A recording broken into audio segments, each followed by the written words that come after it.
Bismillahirrahmanirrahim. Assalamualaikum warahmatullahi wabarakatuh.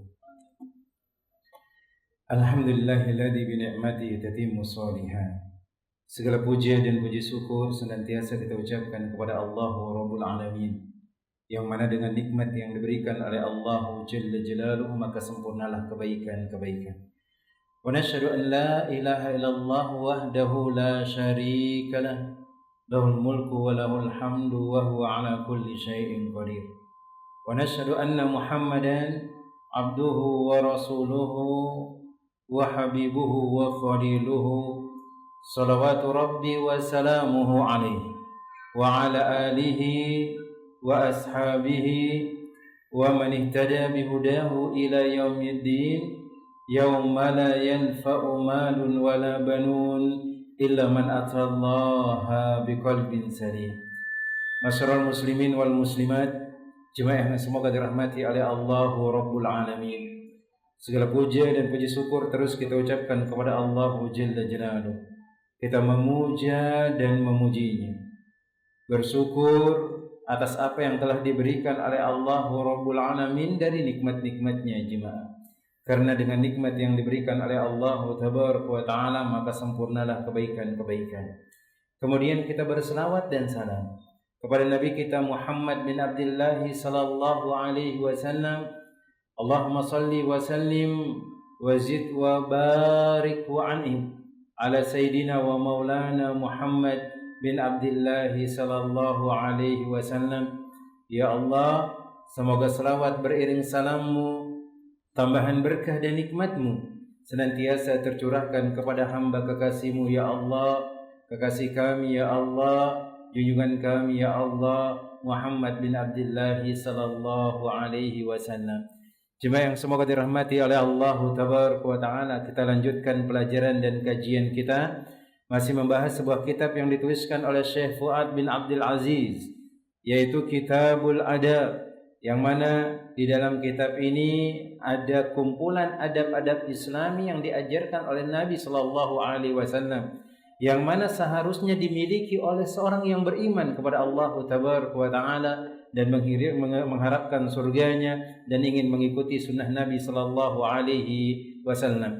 Maka beliau mengatakan di sini, jemaah yang ke-8, orang yang berkendara disunnahkan memberi salam kepada orang yang berjalan kaki. Demikian pula orang yang berjalan kepada orang yang duduk, orang yang sedikit kepada orang yang banyak, dan yang kecil atau muda kepada orang yang lebih tua. Maka di sini di antara adab yang diajarkan oleh Nabi sallallahu alaihi wasallam itu, kalau ada orang yang dia berjalan kaki atau dia berkendaraan, nih hendaknya dia salam sama orang yang lagi duduk atau orang yang lagi berjalan kaki. Dia pakai kendaraan, salam kepada orang yang berjalan kaki. Dia berjalan kaki, maka silahkan dia salam kepada orang yang duduk yang dia lewati.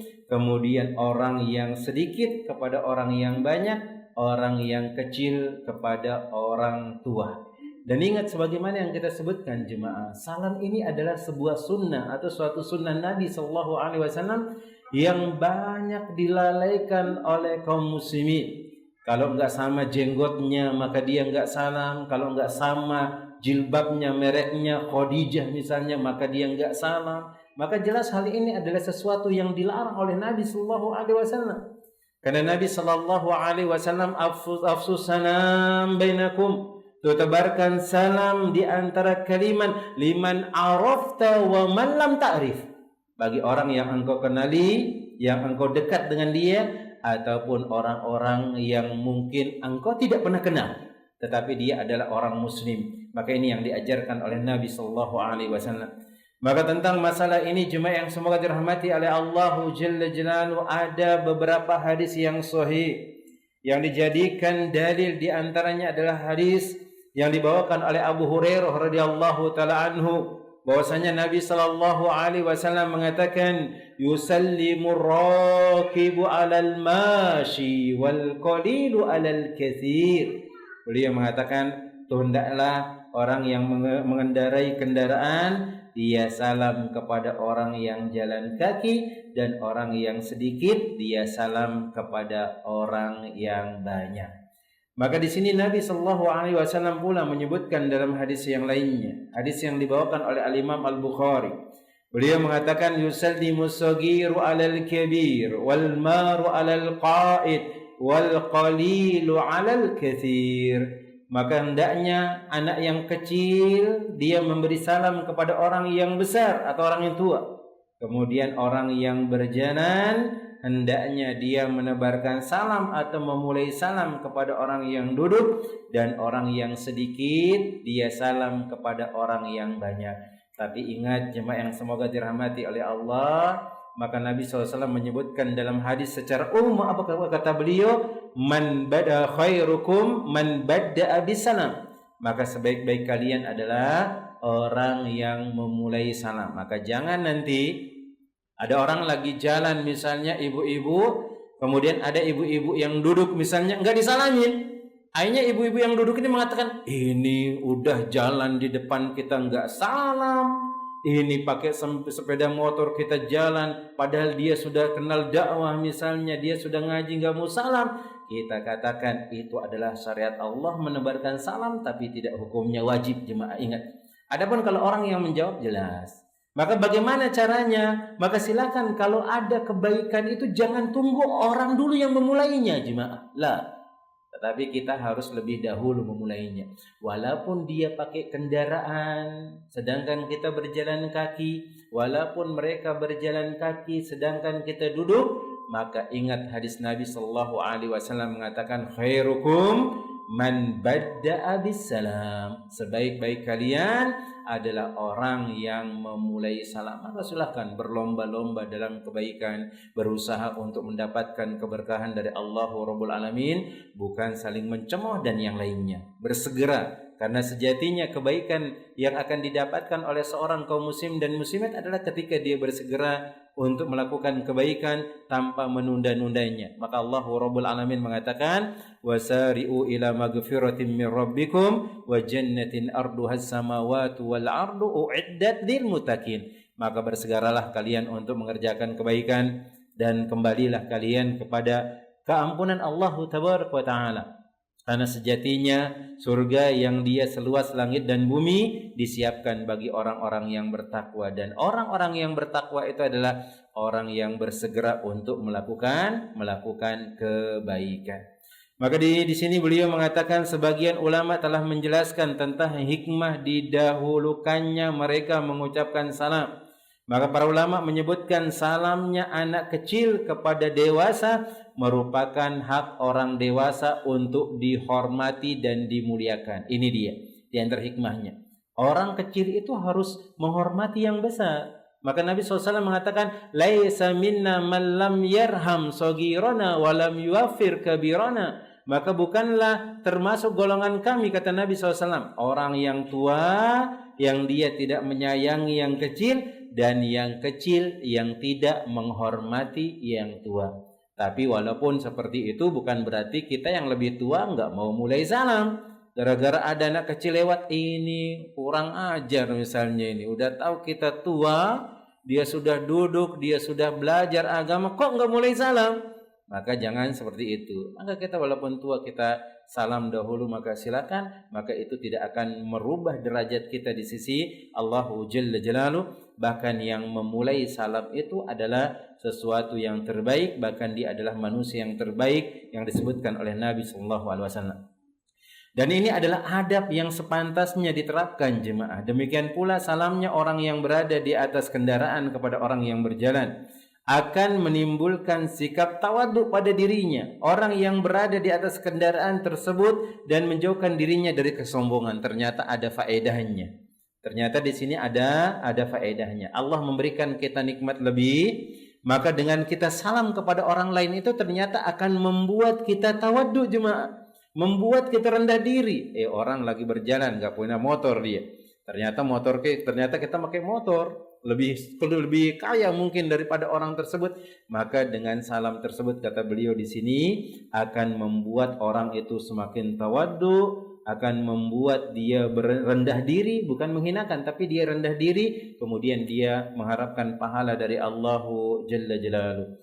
Kemudian jemaah yang semoga dirahmati oleh Allah Tabaraka wa Ta'ala, salamnya orang yang berjalan kepada orang yang duduk hukumnya disamakan dengan tuan rumah, dan selamanya orang yang sedikit kepada orang yang banyak merupakan hak bagi mereka karena mereka memiliki hak yang besar. Maka ini diantara ajaran dari Nabi yang pakai mobil, yang pakai motor, salam kepada yang jalan kaki salam kepada yang lagi duduk, kemudian yang sedikit salam kepada orang banyak, yang muda salam kepada orang tua. Ini yang diajarkan oleh Nabi. Tapi bukan berarti kita sebutkan tadi akan meninggalkan kebaikan orang yang mendahulukan kebaikan dalam dia kerjakan, yaitu khairukum man badda'a bis salam. Sebaik-baik kalian adalah orang yang mendahulukan salam, jemaah. Kemudian jemaah yang semoga dirahmati oleh Allah Tabaraka wa Ta'ala, di sini ada beberapa masalah yang disebutkan oleh beliau. Yang pertama adalah apakah seorang yang menyalahi hukum tersebut memperoleh akibat dari perbuatannya? Misalnya ada orang dewasa mengucapkan salam kepada anak kecil, yang duduk salam kepada yang berjalan, orang yang berjalan kepada orang yang berkendaraan, dan orang yang banyak kepada orang yang sedikit. Apakah ada hal yang akan terjadi dari perbuatannya tersebut kalau menyelisihi apa yang diajarkan oleh Nabi? Nabi mengajarkan yang berkendaraan ini yang duluan salam daripada yang jalan. Ternyata yang jalan dulu yang salam. Karena ini sering kita dapati, Masya Allah, saudara-saudara kita masih jauh, kita sudah diangkat tangan, Assalamualaikum. Kita lagi pakai sepeda motor, kita lagi jalan, lagi khusyuk jalan misalnya nih, karena nggak ngelihat kiri kanan, ada orang yang duduk di sebelah pinggir jalan, dia salam duluan. Kemudian kita lagi jalan juga, ternyata kita sendirian, ada orang yang lebih banyak itu salam kepada kita. Atau sebaliknya, ada orang yang sudah tua, dia salam kepada anak muda. Maka beliau mengatakan di sini tidak ada dosa bagi orang yang menyalahi tuntunan sunnah tersebut. Akan tetapi ia telah meninggalkan yang utama.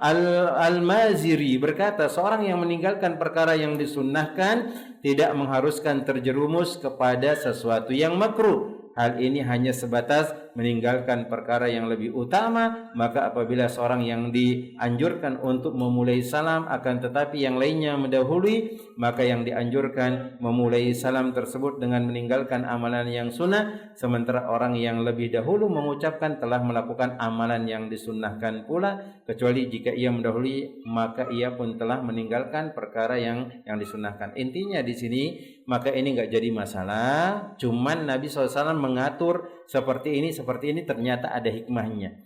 Anak kecil salam kepada orang tua itu nih supaya anak kecil nih jangan ya sombong, jangan dia kurang ajar sama orang tua dan yang lainnya. Karena memang ini adalah adab yang terbaik yang diajarkan oleh Nabi sallallahu alaihi wasallam. Kemudian masalah yang berikutnya, jemaah yang semoga dirahmati oleh Allah Rabbul Alamin. Apabila seorang yang sama-sama berjalan atau sama-sama berkendaraan saling bertemu, siapa yang lebih dahulu mengucapkan salam, maka jika ada keadaan demikian jemaah, maka hendaknya orang yang lebih muda mengucapkan salam kepada orang yang lebih dewasa. Dan ini berdasarkan hadis yang telah disebutkan oleh Nabi SAW. Kemudian seandainya umur mereka itu sama dan dilihat dari sisi manapun mereka sama, maka yang lebih baik di antara keduanya adalah orang yang paling pertama memulai salam. Berdasarkan hadis Nabi SAW mengatakan yang lebih baik khairukum dari kedua orang itu adalah orang yang bada'u bisalam, orang yang memulai mengucapkan salam. Dan diriwayatkan dari hadis tentang dua orang yang saling memboikot satu sama lain.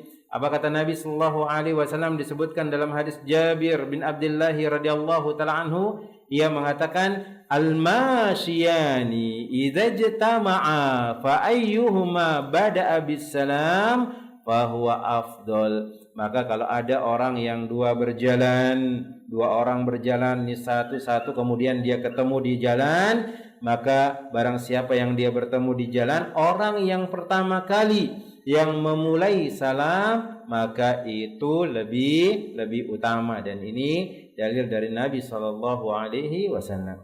Kemudian yang berikutnya, apabila dua orang sedang berjalan bertemu kemudian ada yang menghalangi, seperti pohon misalnya, pagar atau yang lainnya, maka disyariatkan bagi keduanya untuk mengucapkan salam jika bertemu lagi.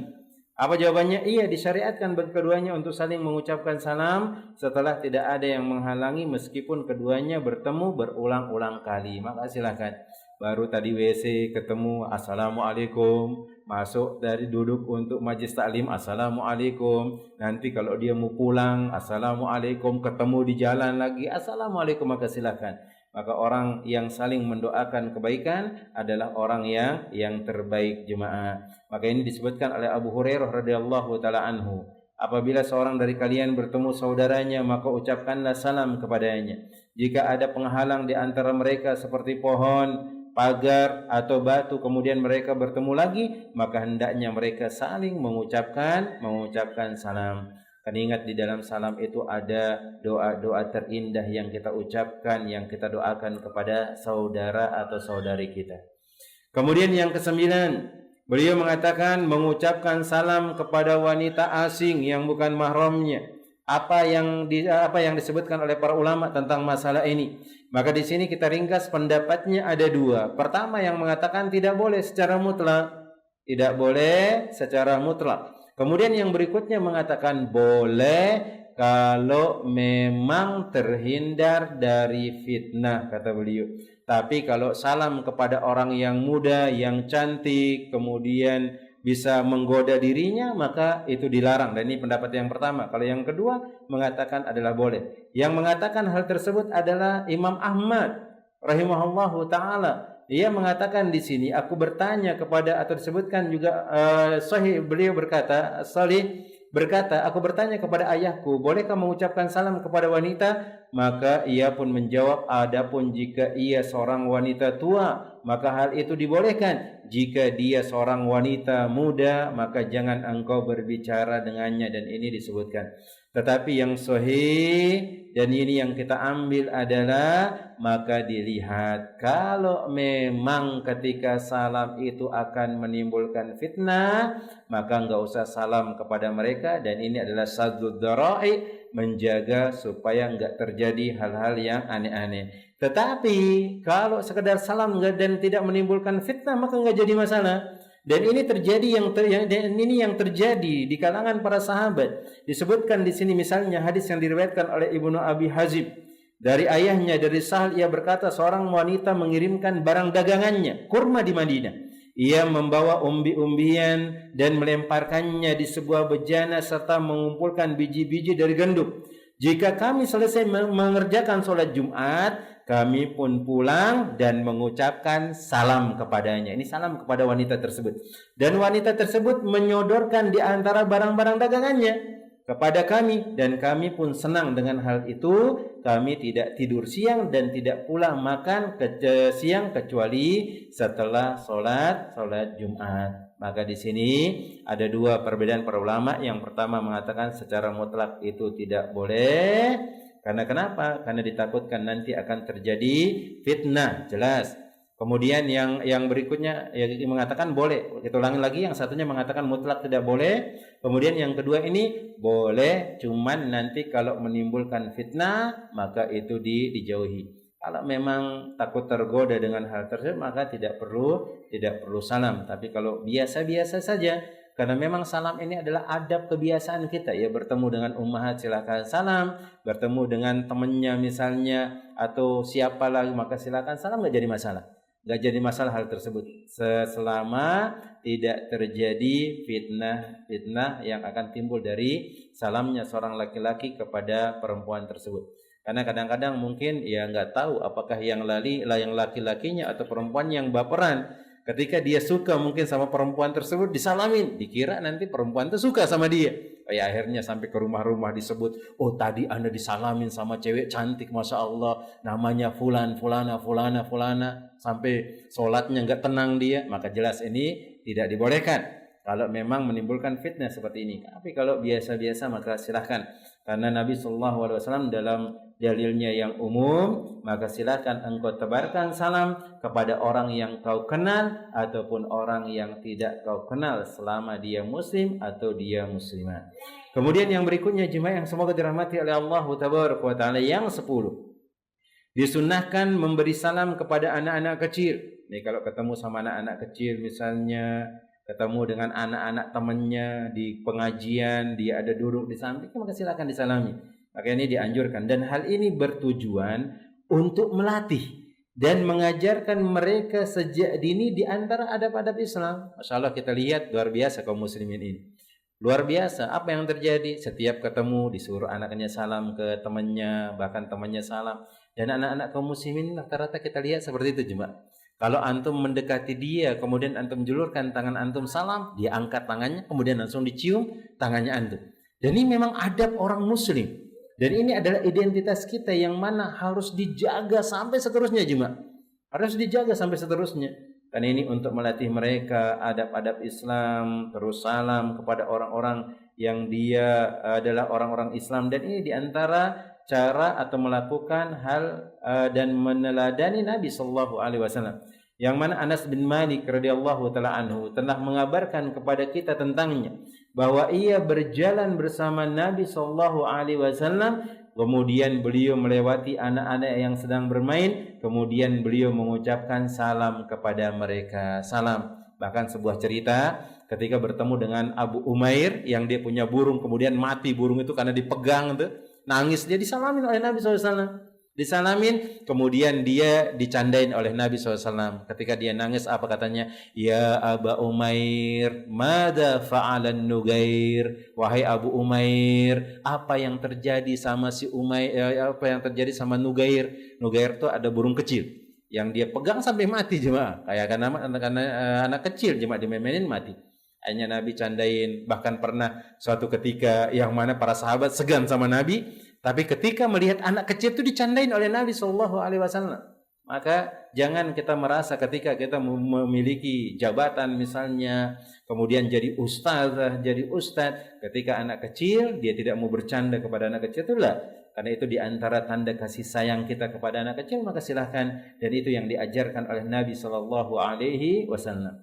Kemudian jemaah yang semoga dirahmati oleh Allah Rabbul Alamin, ucapan salam kepada anak kecil akan menuntut jiwa kepada sifat tawadu, akan membuat kita rendah diri, kita enggak sombong, dan kelembutan dalam menghadapi anak-anak itu. Sama anak kita salam, masuk ke rumah salam, ada anak kita juga salam seperti itu, Masya Allah. Maka dia akan terbiasa dengan hal tersebut. Kemudian di sini ada masalah, apabila seorang yang telah balik dewasa mengucapkan salam kepada anak kecil, ataukah sebaliknya, dan apakah diwajibkan menjawab salam? Maka di sini beliau mengatakan, apabila seorang laki-laki dewasa mengucapkan salam kepada anak-anak, maka anak-anak itu tidak wajib menjawab salamnya karena mereka belum terkena kewajiban syar'i. Berbeda jika seorang anak kecil mengucapkan salam kepada yang sudah balik, maka dia wajib menjawab salam dari anak yang masih kecil tersebut.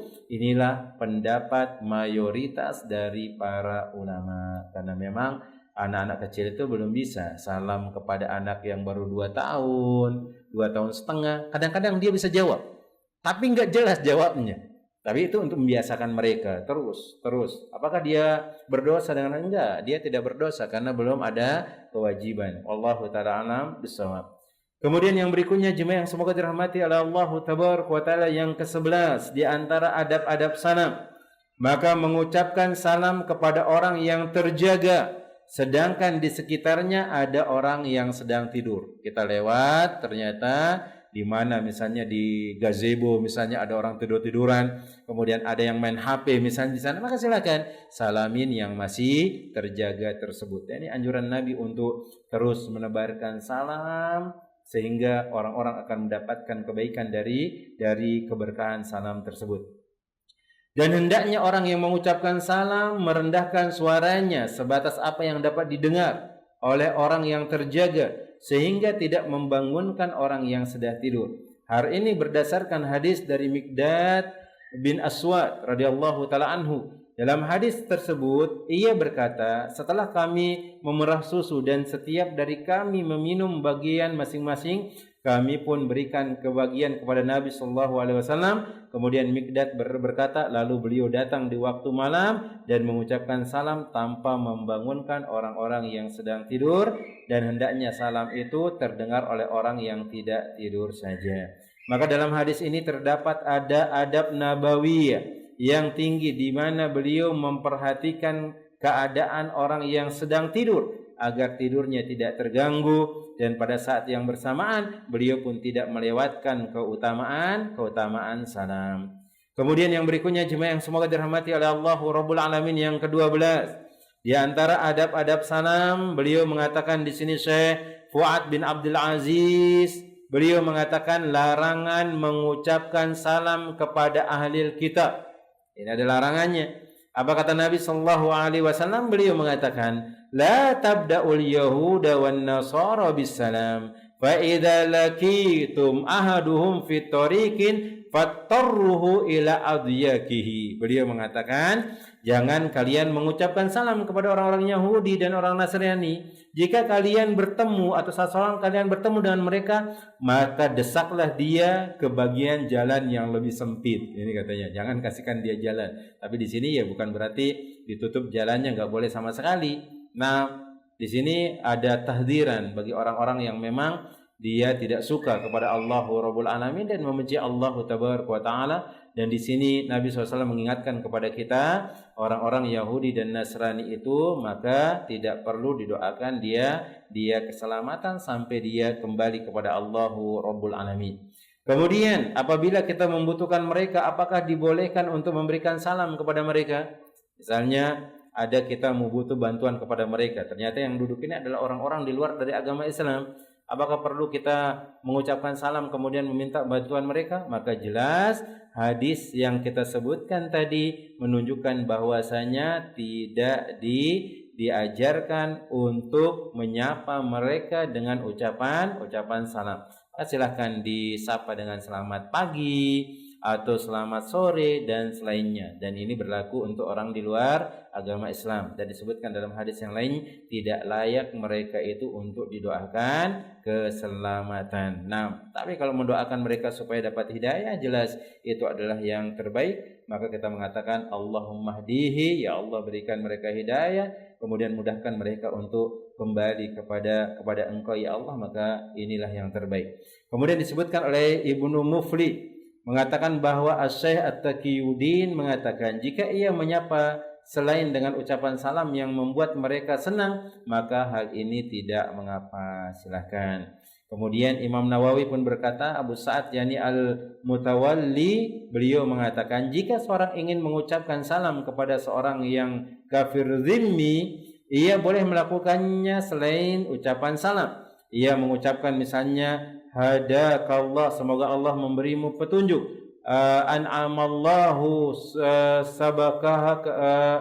sahabahaka, dan semoga Allah memberikan kenikmatan kepadamu pagi ini. Sobahaka, nah, semoga Allah memberikan engkau keberkahan pada pagi hari ini. Dia mengatakan hadakallah, semoga Allah memberikan engkau hidayah. Kemudian yang lainnya, an'amallahu sobahaka, semoga Allah memberikan engkau kenikmatan pagi ini, dan seterusnya. Maka silahkan doakan dia kebaikan selain mengatakan assalamualaikum atau assalamualaikum warahmatullahi wabarakatuh dan seterusnya.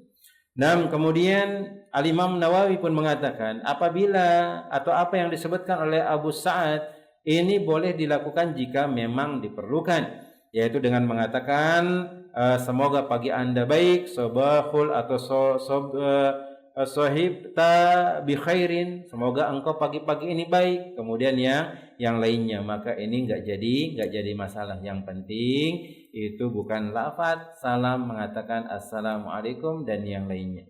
Kemudian yang berikutnya, bagaimana kalau ada orang-orang ahli kitab mengucapkan salam kepada kita? Bagaimana kita menjawabnya? Maka ini diterangkan oleh sebuah hadis dalam hadis Anas bin Malik radhiyallahu taala anhu, bahwasanya Rasulullah sallallahu alaihi wasallam beliau mengatakan, "Idza sallama alaikum ahlul kitabi faqulu wa alaikum." Jikalau ahlul kitab ini salam kepada kalian, maka jawablah wa alaikum saja. Itu saja dijawab. Karena dikhawatirkan nanti ketika dia mengucapkan sesuatu yang lain dari hal tersebut, biar sama-sama lah. Contohnya, Pernah disebutkan ketika Nabi SAW berjalan dengan Aisyah radhiyallahu taala anha, tiba-tiba ada orang Yahudi ini mengatakan, "Assalamualaikum ya Rasulullah. Assalamualaikum ya Rasulullah, semoga atau ya Muhammad. Assalamualaikum, kematian kepadamu wahai Muhammad. Semoga engkau cepat mati wahai Muhammad." Akhirnya didengar oleh Aisyah. Aisyah ini marah jemaah. Kenapa dia marah? Kekasihnya diganggu oleh orang lain, apalagi dia adalah Rasulullah. Dan memang seperti itu di antara kecintaan seorang itu, ketika orang yang dia dihina, orang yang dicintai dia dihina, maka ada rasa kecemburuan dalam diri kita. Maka cemburu dalam agama Islam itu boleh. Silakan. Cemburu dalam apa? Cemburu dalam ketaatan kepada Allah, cemburu ketika kehormatan kita dihina, maka silakan, enggak jadi masalah. Tetapi kalau cemburu yang berlebihan, sedikit-dikit lihat suaminya megang HP dikira selingkuh, ada beranda lewat, ini maka ini jelas tidak dibenarkan. Cemburu itu boleh dan ini dianjurkan oleh Nabi sallallahu alaihi wasallam. Bahkan orang yang enggak ada cemburunya adalah orang-orang yang dayus, kata Nabi sallallahu alaihi wasallam. Kata beliau? La yadkhulul jannata dayus, tidak akan masuk surga orang yang tidak ada rasa cemburunya. Harus cemburu. Cemburu kenapa? Lihat keluarga kita ternyata jauh dari perbuatan ketaatan, anak kita mengumbar aurat, kemudian dia berhubungan dengan lain jenisnya secara bebas misalnya, maka harus cemburu. Maka kita harus wasiati, kita harus nasihati dia, dan jangan kalah sama anak-anak jemaah. Karena kita menginginkan dia untuk baik.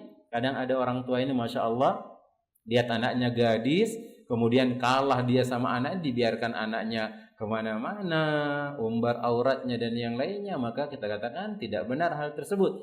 Karena kalau kita ridho dengan perbuatan yang dia kerjakan, jelas kita pun akan kena. Nah, kita kembali yang berikutnya. Di sini beliau mengatakan bagaimana menjawab kalau ada orang-orang di luar agama Islam salam kepada kita. Maka kita jawab dengan waalaikum. Dan hadis ini menjelaskan tentang tata cara menjawab salam yang disampaikan oleh ahli kitab jemaah, yaitu dengan mengucapkan waalaikum dan atasmu. Apabila kita mendengar ahli kitab mengucapkan salam kepada kita dengan mengatakan assalamualaikum dengan jelas, apakah kita harus menjawab waalaikum berdasarkan hadis di atas dan mengucapkan waalaikumsalam? Sebagian ulama berpendapat jika kita tidak memastikan lafaz salam tersebut dan tidak diragukan lagi, maka sepatutnya kita menjawab salam tersebut. Mereka mengatakan inilah makna sebenarnya dari keadilan. Sedangkan Allah memerintahkan kita untuk tidak berbuat adil dan berbuat baik. Di sini kita untuk berbuat adil, sedangkan Allah memerintahkan kita untuk berbuat adil dan berbuat baik. Sedangkan menurut pendapat ulama yang lainnya, ini yang dipilih, maka hendaknya kita menjawab sebagaimana yang diajarkan oleh Nabi sallallahu alaihi wasallam. Karena kalau dijawab assalamualaikum warahmatullahi wabarakatuh, kita jawab waalaikumsalam warahmatullahi wabarakatuh, jelas di sana ada ucapan selamat kepada mereka yang mana itu dilarang oleh Nabi sallallahu alaihi wasallam. Kemudian yang berikutnya yang ke-14 di antara adab-adab salam, maka dibolehkan mengucapkan salam kepada sebuah perkumpulan yang mana di sana ada kaum muslimin dan orang-orang kafir. Dan ini sering kita dapati hal tersebut jemaah. Ada kalau kajian di kantor-kantor itu jemaah, itu yang paling depan duduknya ternyata bukan orang Islam jemaah, tapi dia pakai jilbab. Anda dapati jemaah, bapak-bapak sama ibu-ibu itu Masya Allah. Apa katanya? Dia kalau dengar ceramah itu tenang kita Ustaz. Dengar ceramah karena mungkin dia jarang ke gereja, kadang kalau punya masalah aja datang ke sana. Tapi karena di masjid tuh Masya Allah sering kumpul. Bahkan Anda dapati pernah Anda kajian di perusahaan pencatatan tanah di sana jemaah. Itu yang hadir tuh ternyata banyak orang-orang dari luar agama Islam. Dia senang dengar kajian kita, adem enak Ustaz. Dia mengatakan hal tersebut. Ya sudah, mereka kumpul, mereka pakai jilbab jemaah. Dia pakai jilbab, duduknya paling depan. Ya sudah, sampaikan keutamaan agama Islam. Mudah-mudahan dengan mendengar itu ternyata dia login jemaah. Alhamdulillah ala kulli halin dengan hal tersebut. Silahkan. Kalau ada orang-orang yang pengen belajar, dia dari luar agama Islam misalnya, jangan kita tolak dia jemaah. Dia datang ke masjid pengen belajar sholat, ajari dia jemaah. Walaupun dia belum masuk ke dalam agama Islam, ajari mereka jemaah, silakan. Dan Anda dapati ada di video kemarin tuh di Jepang itu jemaah, ternyata banyak orang-orang di luar agama Islam itu datang ke masjid di Jepang itu belajar sholat. Masya Allah, merbotnya di sana itu jemaah yang jadi pengurusnya itu diajarin pelan-pelan. Akhirnya dia mengatakan, bolehkah besok ana datang lagi belajar sholat? Boleh. Dia penasaran, kok sholat ini enak katanya, menenangkan katanya, sujud, diajari dia doa-doanya jemaah, cuman belum mengatakan syahadat dia jemaah, dia sholat dan menenangkan jemaah, dan itu yang dirasakan oleh mereka, masya Allah. Silahkan siapapun mereka, kalau dia mau belajar agama Islam, maka ajari dia jemaah, sampaikan jemaah, jangan sampai kita pandang sebelah mata dan yang lainnya, karena Nabi SAW tidak pernah mengajarkan hal tersebut. Bahkan ketika ada yang sakit dari orang Yahudi jemaah, Nabi itu datang ke sana jenguk dia jemaah, berharap supaya dia masuk Islam. Dengan kita jenguk, perhatian dan yang lainnya, masya Allah. Ternyata apa yang terjadi, bukan hanya dia disuruh, dia sendiri yang ingin masuk Islam, ternyata bapaknya yang nyuruh dia masuk Islam. Padahal dia adalah orang Yahudi bapaknya. Dia dijenguk oleh Nabi Shallallahu Alaihi Wasallam. Apa kata bapaknya? Ya bunayya ati Aba Qasim. Wahai anakku, ikutin Nabi Shallallahu Alaihi Wasallam. Padahal ia masih Yahudi keluarganya. Tapi dia perintahkan anaknya, akhirnya bersahadat, anaknya masuk Islam jemaah. Luar biasa dengan hal tersebut. Maka kita, siapapun mereka, kita bermuamal dengan mereka, tunjukkan adab apa yang diajarkan oleh Nabi Shallallahu Alaihi Wasallam. Kemudian beliau mengatakan pembolehan ini diambil dari apa yang pernah Nabi Shallallahu Alaihi Wasallam lakukan dalam riwayat Imam Bukhari dan Imam Muslim. Ternyata ini pernah dilakukan oleh Nabi Shallallahu Alaihi Wasallam ketika datang melewati suatu tempat, atau disebutkan di sini Nabi Shallallahu Alaihi Wasallam suatu saat menunggangi seekor keledai dengan pelana yang terbuat dari beludur atau beludru, dan beliau membonceng Usama bin Zaid. Saat itu beliau hendak menjenguk Sa'ad bin Ubadah di Bani Al-Haris bin Kharraj. Nah, beliau ini menjenguk di sana. Kemudian hal ini sebelum terjadinya peperangan Badar, sehingga beliau ini melewati sekumpulan atau sebuah sekumpulan yang bercampur. Ternyata di sana ada kaum muslimin, di sana ada kaum musyrikin, di sana para penyembah berhala, di sana kaum Yahudi. Di antara mereka ternyata ada Abdullah bin Ubay bin Salul. Ini dedengkotnya siapa jemaah? Dengkotnya orang-orang munafik. Dan juga Abdullah bin Rawaha, ketika perkumpulan tersebut terkena semburan debu, Abdullah bin Ubay menutup hidungnya dengan selendangnya. Kemudian dia berkata, janganlah kalian menyebabkan kami berdebu. Lalu Nabi SAW mengucapkan salam, kemudian turun kepada mereka dan mengajak mereka untuk beribadah hanya kepada Allah. Lalu beliau membacakan Al-Quran kepada mereka jemaah. Di sini ada orang-orang Islam, walaupun dia dari kalangan munafikin, dia kalangan orang-orang ahli maksiat, maka salam tetap jemaah, karena ada doa di sana. Kemudian mulai salam kepada sekumpulan orang yang di dalamnya ada kaum muslimin dan kaum kafir, maka kebolehannya telah disepakati. Demikian yang dikatakan oleh Imam An-Nawawi. Hadis di atas tidak bertentangan dengan hadis yang melarang memulai salam kepada ahli kitab, karena hadis itu yang diberi salam adalah orang kafir dhimmi atau sekumpulan ahli kitab, atau di sini disebutkan. Adapun di sini dalam perkumpulan tersebut terdapat kaum muslimin. Maka dalil yang mengatakan la tabda'u bis salam bin nasara wal yahudi bis salam ini dalilnya kalau memang terkhusus di sana saja ada orang Yahudi Nasrani. Kemudian dalil yang kedua ini enggak, karena di sana ada ternyata orang-orang muslim, atau diniatkan cuma kepada orang-orang muslim, bukan kepada orang-orang kafir tersebut. Oleh karena itu dibolehkannya pengucapan salam kepada suatu perkumpulan yang bercampur antara kaum muslimin, kaum musyrikin, dan dengan niat salam tersebut hanya ditujukan kepada kaum muslimin. Kemudian ditanya kepada Imam Ahmad rahimahullahu ta'ala, kami bermuamalah dengan kaum Yahudi dan Nasrani, dan kami pun mendatangi kediaman mereka. Di sekeliling mereka terdapat kaum muslimin. Bolehkah kami mengucapkan salam kepada mereka? Maka beliau menjawab, boleh, dan hendaknya anda meniatkan salam tersebut hanya kepada kaum muslimin. Dan disebutkan pula oleh Al-Imam An-Nawawi rahimahullahu ta'ala, Jika seorang melewati sekumpulan orang yang berbaur antara kaum muslimin atau seorang yang muslim dan kafir, yang disunnahkan adalah mengucapkan salam kepada mereka dan diniatkan salam tersebut kepada kaum muslimin atau orang-orang muslim. Kemudian di sini ada permasalahan, apakah memberi salam kepada sekelompok orang yang di dalamnya terdapat kaum muslimin dan orang kafir dan mengucapkan assalamu ala manittaba'al huda, keselamatan atas orang yang mengikuti petunjuk, ini dibolehkan? Maka di sini beliau mengatakan tidak dibolehkan mengucapkan kalimat tersebut kepada sekelompok orang yang di dalamnya terdapat kaum muslimin dan kaum kafirin, akan tetapi ucapkan salam kepada mereka dengan niatan hanya ditunjukkan untuk kaum muslimin saja sebagaimana penjelasan di atas. Kemudian semakna dengan penjelasan ini adalah apa yang dikatakan oleh Ibnu Utsaimin. Beliau mengatakan apabila orang-orang Islam dan orang-orang Nasrani berkumpul, hendaknya mengucapkan salam dengan maksud untuk ditujukan kepada orang Islam saja. Maka jemaah yang semoga dirahmati oleh Allah Tabaraka wa Ta'ala, di sini di antara faedah yang bisa kita ambil pada kesempatan sore hari yang berbarokah ini, yang pertama di antara adab-adab salam itu mulai dari yang ke-8, yang pakai mobil atau pakai kendaraan salam kepada yang jalan kaki salam kepada yang duduk, yang sedikit salam kepada yang rame, kemudian yang kecil salam kepada orang yang besar. Kemudian di sini juga disebutkan oleh beliau mengucapkan salam kepada wanita di sini dibolehkan selama tidak menimbulkan fitnah. Sebaliknya seorang perempuan juga kepada laki-laki juga dibolehkan selama tidak ada fitnah di antara hal tersebut.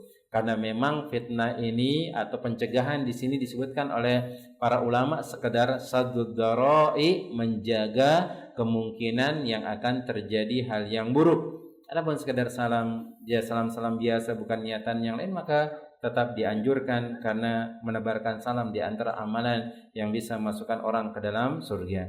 Kemudian di antaranya yang lain juga ada tuh, kalau ketemu sama anak-anak kecil itu salamin dia jemaah. Salamin.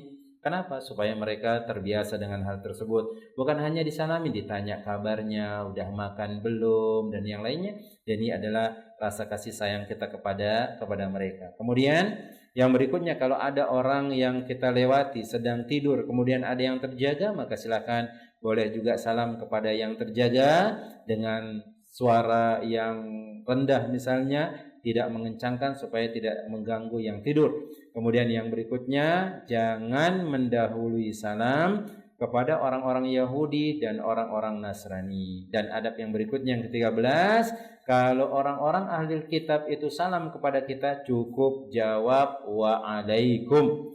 Kemudian yang berikutnya, boleh mengucapkan salam kepada sekelompok perkumpulan kalau memang di dalamnya ada kaum muslimin dan dicampur dengan kaum musyrikin, kaum kafir, kaum orang-orang yang menyembah berhala dan yang lainnya, orang-orang ahli kitab, maka silakan boleh, tapi dengan niatan yang dituju adalah kaum muslimin, dan ini yang disebutkan oleh para ulama.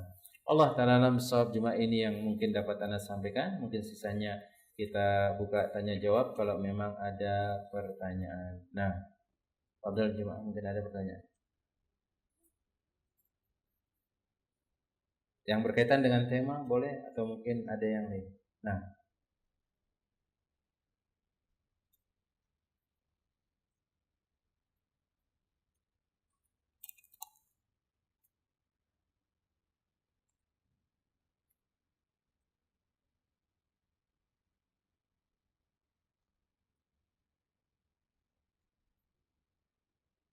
jemaah, kalau ada, nah, dari bapak-bapak ada kan? Nah, ada? Fadhil. Kalau nggak ada kita cukupkan jemaah. Nah, ibu-ibu nggak ada?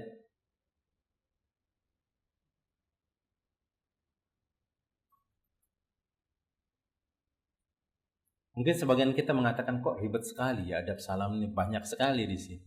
Ya karena memang itu yang diajarkan oleh Nabi SAW.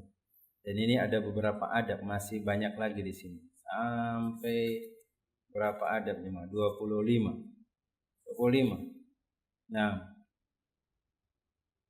dan memang ini diajarkan, kita sekedar tahu saja ternyata di antara adab-adab salam itu banyak, bukan sekedar kita salam ke orang saja, tapi ada adabnya. Kepada orang Yahudi nggak boleh, kalau ada orang tidur juga kita nggak boleh teriak-teriak supaya nggak ganggu, Masya Allah. Kemudian anak kecil ternyata dia nggak wajib untuk jawab salam dan dia tidak berdosa dan seterusnya jemaah. Nah, wallahu ta'ala alam shawab. Mungkin ini yang dapat Anda sampaikan pada kesempatan sore hari yang berbarokah ini. Sedikit-sedikit nggak jadi masalah jemaah.